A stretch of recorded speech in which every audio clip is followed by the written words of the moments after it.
And on to some breaking news coming in. European parliamentarians have written to Pakistan Prime Minister Imran Khan seeking a report on action by Pakistan against 2611 perpetrators.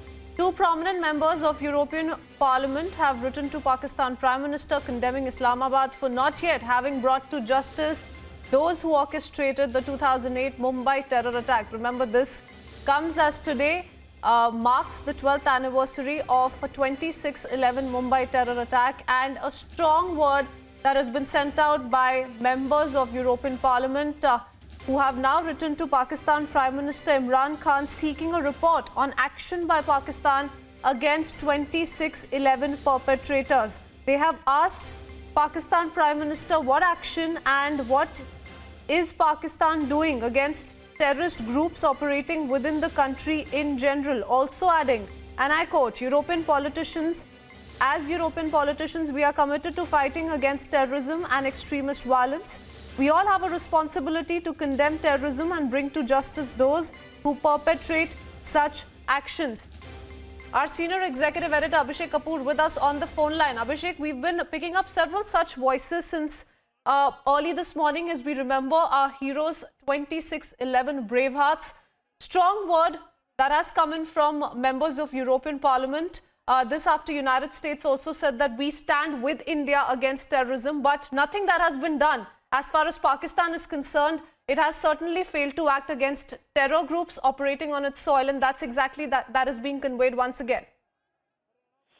Well, Christine, we have to understand 2611 terror attack or dastardly terror attack had victims from as many as 11 nationalities, including, of course, the United States and the European Union. And in that context, the recent Nagrota terror incident where plans unraveled of Pakistan again planning to carry out a major terror attack on Indian soil to mark the anniversary of 2611 clearly suggests that the world is concerned, and the diplomatic outreach that we have made, Christine, over the last 48 hours in terms of briefing all the missions here in Delhi, as also our embassies taking that initiative abroad in the respective capitals, has got the world concerned about Pakistan's continued complicity in terror while it continues to speak in folk tongue and tries to extricate itself out of the FATF grey list by some symbolic or some some actions purely for optics. What is important is that the world can see through Pakistan's duplicity and is calling its bluff.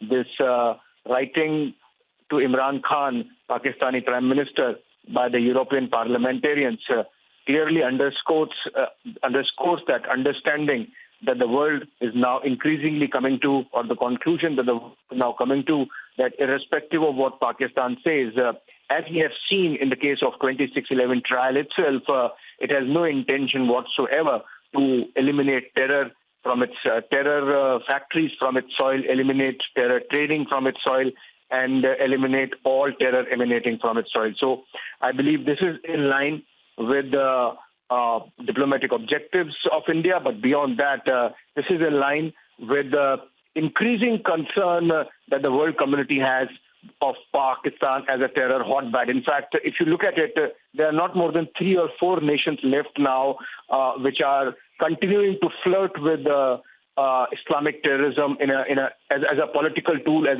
a tool of state policy. And in that context, the fact that the United States reiterated its commitment to bring to account perpetrators of 2611 or this letter by European parliamentarians, and for that matter, if you look at every bilateral, multilateral, plurilateral platform where India has expressed its concern on terror, it has got reflected. Only goes on to explain, Abhishek, how the entire world is closely viewing Pakistan-sponsored terrorism, is also watching how Pakistan constantly shielding terrorists, terrorism that is operating on its own soil, and the FATF sword that is hanging on Pakistan's neck.